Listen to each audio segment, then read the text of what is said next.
মোস্তাফিজ রাজনীতির সাথে জড়িত না বা যা ঘটেছে দুঃখজনক বলছেন পাকিস্তানের জনপ্রিয় ধারাভাষ্যকার রমিজ রাজা। বাংলাদেশ সঠিক ক্রিকেটারদের নিরাপত্তা সবার আগে, পাকিস্তানের সাথেও ঘটেছে এমন যা ক্রিকেটের স্পিরিট নষ্ট করে। সহকর্মী হাসান আল মারুফকে দেয়া এক সাক্ষাৎকারে এমনটাই বলেছেন পাকিস্তানের সাবেক এই ক্রিকেটার। ক্যামেরায় ছিলেন জাকির হোসেন জ্যাকি। সাবেক ক্রিকেটার, সাবেক পিসিবি চেয়ারম্যান এবং জনপ্রিয় ধারাভাষ্যকার রমিজ রাজা আমাদের সঙ্গে আছেন। রমিজ ভাই, welcome to Jamuna television. New year, different experience, different league. How does it feel obviously in BPL?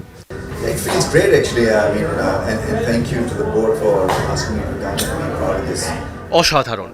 বোর্ডকে ধন্যবাদ জানাই আমাকে এই টুর্নামেন্টে ডাকার জন্য। সিলেটের পিচ আমাকে মুগ্ধ করেছে। বলের মুভমেন্ট আছে, বাউন্সও আছে। আশা করি ব্যাট এবং বলে ভারসাম্য থাকবে। Extremely well. Heard about Mustafizur Rahman being removed from IPL suddenly for political reasons. What's your view on this?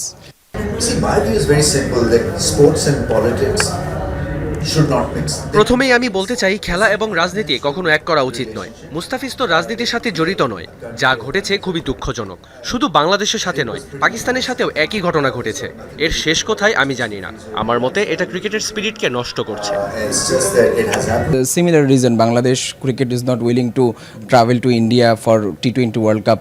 So what's your thought on that specific decision made by BCB? You see, emotions are running high. ক্রিকেটটা আমাদের কাছে emotion. Asia কাপেও এমনটাই হয়েছিল। ভারতের ম্যাচগুলো সরিয়ে নেওয়া হয় ভিন্ন এক ভেন্যুতে। আমার মতে বাংলাদেশও তাদের জায়গা থেকে সঠিক, কারণ প্লেয়ারদের সেফটি সবার আগে। Way and then replaced. Thank you Ramesh ভাই ফর ইউর টাইম।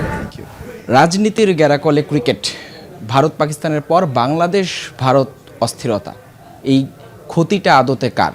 নিশ্চয়ই ক্রিকেটের। তবে বাংলাদেশ ভারতের অস্থিরতা কিংবা সংকট সমস্যা শেষ পর্যন্ত কোথায় গিয়ে দাঁড়ায় সেটা এখন বড় প্রশ্ন। হাসান আল মারুফ, যমুনা স্পোর্টস, সিলেট।